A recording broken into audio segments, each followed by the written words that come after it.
My boomer mom clicks every link she sees and won't/can't stop. Any ideas?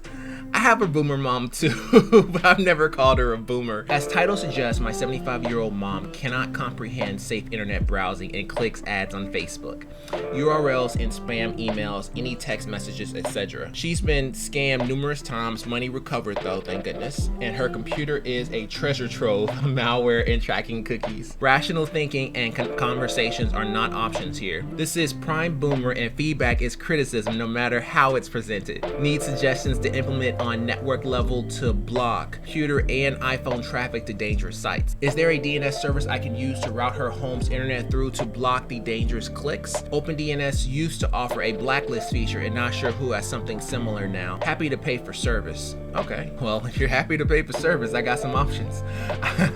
I speak tech, know enough about DNS to be dangerous and can follow guides, but don't know about services in the space. Also, this is an ATT or UVerse, ATT UVerse, and the proprietary gateway network. Willing to layer a non-ATT device over network if needed, but changing internet providers isn't an option. They only have ATT UVerse in their area. Okay, we'll just talk about the update first. Thank you everyone for the suggestions and Silver Award. My first, going to start with NextDNS, increasing Chrome security settings and installing uBlock Origin, hoping NextDNS will stop some of the crap on our phone. Looking at Pi now too, but that's a later project for those in similar situations. Thank you for sharing and hope this helps.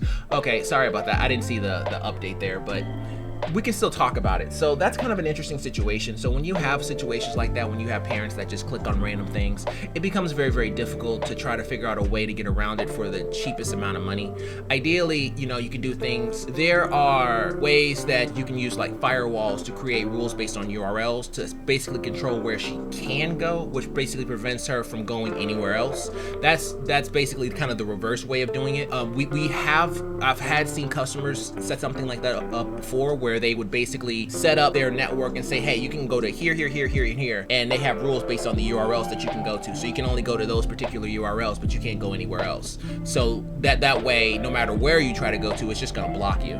So you can do it that way, but in this step here, it looks like they told him to try NextDNS, or basically a DNS. Whenever the computer tries to reach out in order to go to this particular site, it will actually go to a DNS server, in this case NextDNS, and NextDNS will basically look at that destination IP address and see whether or not that's malicious. And if it is, it won't allow her to go there. So that's a good way of going about it. If there is, there's several DNS services that do that. Now, you can also do firewall on the actual computer itself, things of that nature. That's typically how you would handle that situation. You would try to do some type of a firewall that has the ability to block URLs and has the ability to block URLs natively, like it can actually do lookups and learn and things of that nature. So that's typically how you would handle that situation. There are other methods of going about that, but they tend to get more expensive and get onto the commercial side. So we'll keep it on the residential side because it sounds like he's talking about a residential issue because it's his mom. I think most people kind of have that situation where they have parents that are not from the internet society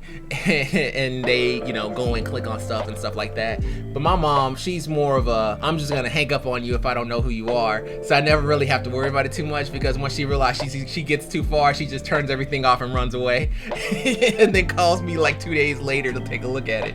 Glad it worked out for you, Snoopy. And I'm not calling him out of his name. That literally is his tag. Snoopy is a cheater.